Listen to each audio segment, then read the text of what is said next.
साल तक थोड़ा सादगी से जी लेंगे,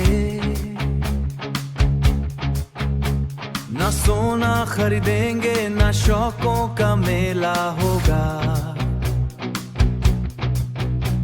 इस बार हर खर्च से पहले देश का चेहरा होगा, विदेशी से रुक जाएंगी तो क्या हुआ आखिर, अपने वतन की मिट्टी से सुंदर कौन सा मंजर।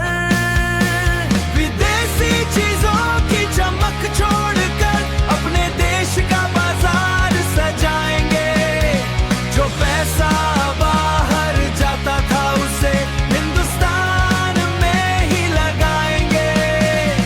थोड़ी बचत थोड़ा त्याग, त्याग कर देश के काम आए तो आने वाली नस्लें भी हम गर्व जताए, हाँ गर्व जताए।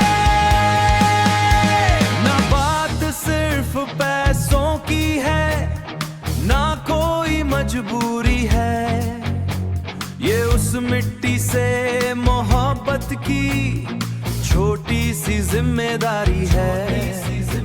जब देश पुकारे अपनों को तो अपनों को आना पड़ता है, कुछ सपने खुद के रोक कर भारत को सजाना पड़ता